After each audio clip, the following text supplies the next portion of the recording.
फिसाजोआ 88 जौखोन्दो मोननायनि उनावबो दुखुजों बिमा बिफानि मेगनाव मोदै।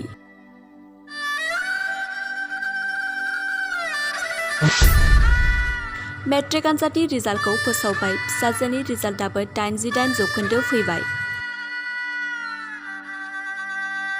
नाथाय मोजां जौखोन्दो फैनायनि उनावबो सुखुजों लोगोसेनो बोहैदों दुखुनि मोदै। गोदानै दाफुंजानाय तामुलपुर जिल्ला गणेशगुरी इउएन एकाडेमिनि फरायसा बाथौपुरी गामिनि सुनिलाल बसुमतारी आरो माइनावस्री बसुमतारीनि फिसाजो खन्थाइरानी बसुमतारीया 88 जौखोन्दो लानानै उथ्रिसारदों। नाथाय नखराव रांखान्थियारि आंखालनि थाखाय गोबां जेंना आरो साननायजों भुगिनो नांदों। खन्थाइरानी बसुमतारीया बिगियान आयदाजों फरायनो गोसो, नाथाय बिमा बिफाया रांखान्थियारि आंखालनि थाखाय मेगनाव मोदै ओंखारदों। गोजौ सोलोंथाइ लाहोनो थाखाय रायजो राजानि मदद नागिरबायदों दुखुथिया बिमा बिफाया। मख'नो नांगोनदि खन्थाइरानी बसुमतारीया सासे रोंगौथि गोनां फरायसा। 53थि मिरु दुलाराय बर' फरायसा आफादनि जथुम्मायाव खुंफुंजानाय खन्थाइ आवरायनाय बादायलायनायाव सेथि मासिखौबो मोननो हादोंमोन। खन्थाइरानी बसुमतारीखौ मदद होनो थाखाय name Sunilal Basumatary, account number 346663495554, IFSC SBIN009197, contact number 9954768200।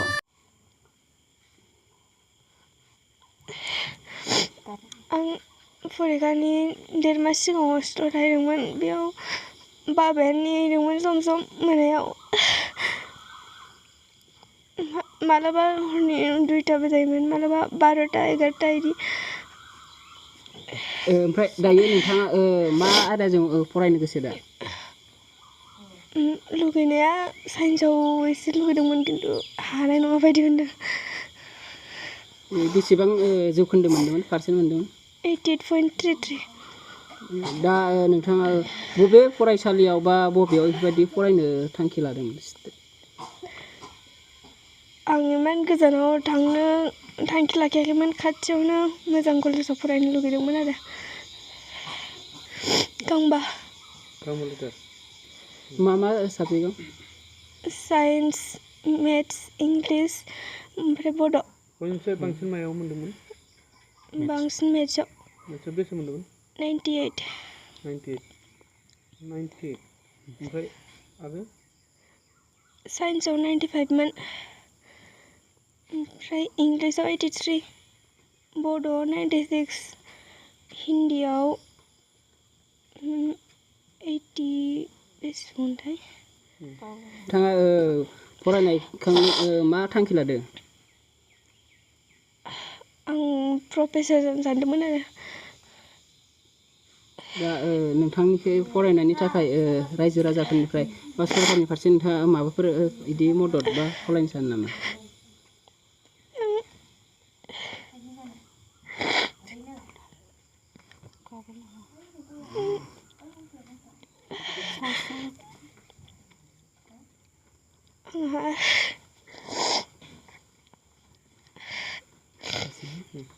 जिहेथु नोंथांनि जि फिसा माबायदि मदद होफैदोंमोन, दा बिथांनि जि थांखि लानायखौ नोंथांमोना माबायदि मदद होनांगौ सानो?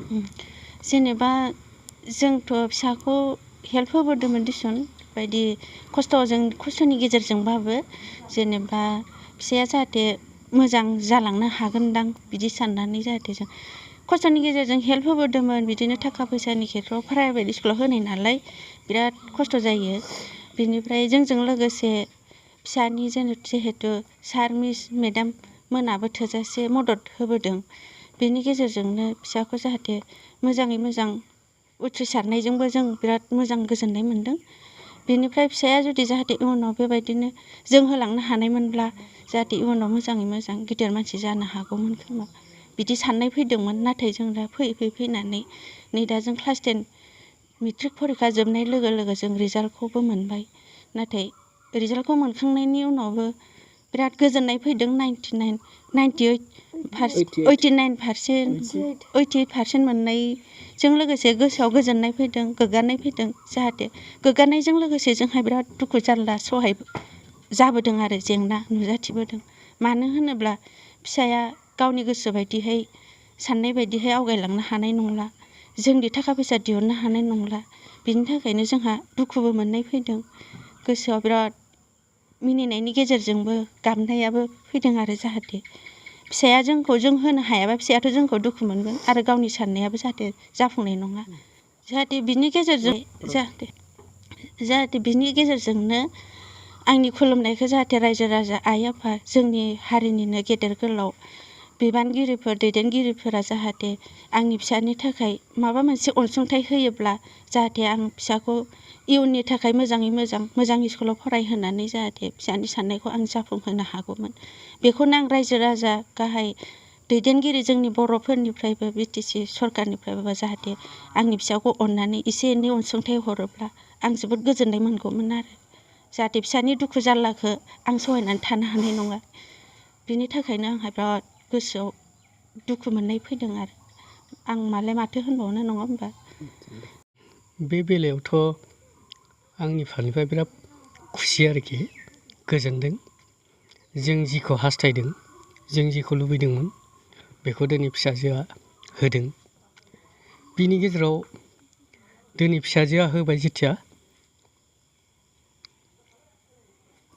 फिसाजोनि होनायनि बिनिमयाव फिसाजोनो जोङो माने होफिननो हानाय केपासिटिया एसे बोरैबा जानानै दङ जों लुबैदोंमोन थारमाने फिसाजोखौ इयुननि थाखाय मोजां कलेजाव एडमिसन होनानै मोजां फोरोंनो हागोन बा गिदिर गोलाव जानानै मोनसे इयुन जोलैनि मोजां थांखि लानानै माने खामानि मावहोनो थाखाय सानदोंमोन नाथाय बे साननाय फरजासिमनि थाखाय जोंहा दिनैहाय खुला खुलि खोथा खामानि मावनो थांनायाव बा आगान सुरनायाव एसे जोंनि थाखाय बुंस'नो हाया जादों थारमाने समयसा फैदों जायनि जाहोनाव दिनै जों मोजां कलेजाव एडमिसन होनो हानाय केपासिटिया गैया जाहैदों गुबै खार'ना बेनो दा बेखायनो दिनैनि दिनसिम रिजाल्टनि उनावबो जों थारमाने फुरा थांखि लानो हायाखै बबे कलेजाव होगोन बा बबे कलेजावहाय एडमिसन होनाय जागोन बेखौ दा जेबो राहा गैथ्राबा जोंनि उनावहाय थारमाने ओरैनो साधारन कलेजावनो बा साधारन फरायसालियाव थारमाने एडमिसन होनानै आर्ट्सफ्रावनो फोरोंनांगौ जानानै फैसिगोन आरोखि नोंथाङा मा खामानि मावो आंथ' ओरैनो एसे खेथि मावो आरो बेजों लोगोसे सम सम मिस्ट्रि हिसाबै हाजिरा मावनाय जायो बेनोल' बेनिफ्रायथ' अयन' जेबो राहायानो गैखाया माने राहानि लामाया फैयाखै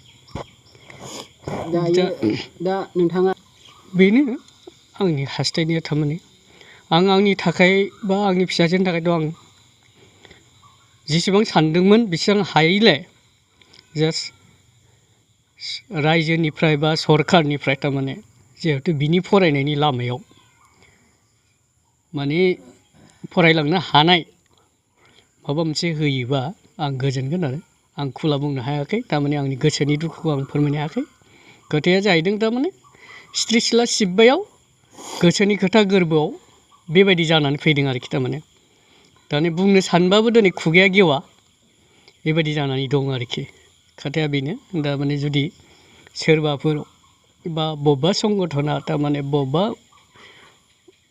हान्जाया जुदि अननानै बेखौ जुदि बिनि साननायखौ बे जि आं उमुक जागोन होननानै थांखि लानायखौ फुल प्रेजेन्ट खालामना होयो अब्ला आं बिराद गोजोनगोन आरोखि खोथाया बेनो आरो थारमाने आंथ' माने हाहैनाय जाहैनाय नङा खारन माने सासेल' मोनब्ला आं हाहैगौमोन नामा खस्थ' मस्थ' माने माबा मोनसे खालामनानै खोथाया जाहैबाय बिनि उन्दै बेचखौबो लाबोफानांगौ जादों दा सानै आं लाबोनांगौबा बा फोरोंनांगौआ आंनि थाखाय सम्भब नङा आरोखि थारमाने खोथाया बे आरो दा गथ'आ बुङोमोन मिजिं दंमोन थारमाने जे आं गिदिर खामानि मावगोन मोनसे सानसे समाव उन्दैनिफ्रायनो बे खोथाखौ बुंबोबाय थायोमोन खिन्थु बे बुंनायखौ दिनैहाय आं सुफुंनो हागोन कि हाया बुंस' हाया जादों दिनै आं खुसि जादोंबालाय मा जानो फारसेथिं दुखुबो जादों होननाय जाहैदों आरो दा नोंथां दा बिनि फरायनायावथ' जोङो जेराव गथ' फिसाया फरायनो गोसो जादों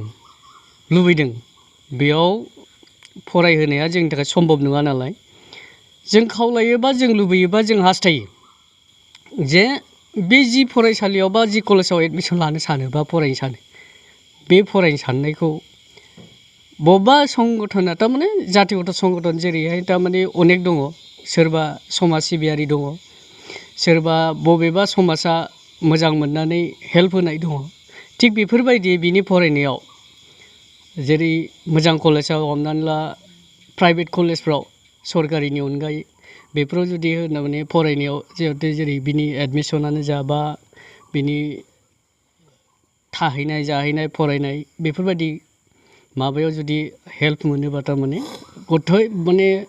गथ' फिसाया थारमाने फिसाजोआ माने गावनि टारगेटखौ माने फुरा खालामगोन होननानै आं मिजिं थियो आरो बेजों लोगोसे थारमाने गावनि टारगेटआ फुरा जायोबा थारमाने बेनाव मोनसे सिमां दङ आं खाथि खालानि सुबुंफोरखौबो सानसे समावहाय आं बायदि खालामलांफागोन बेहा मिजिं थिनाय दङ सम सम आंनि सिगाङाव बुङोमोन जाहाथे बेबो उनावहाय जाहैगोन होननानै आं मिजिं थियो आरोखि थारमाने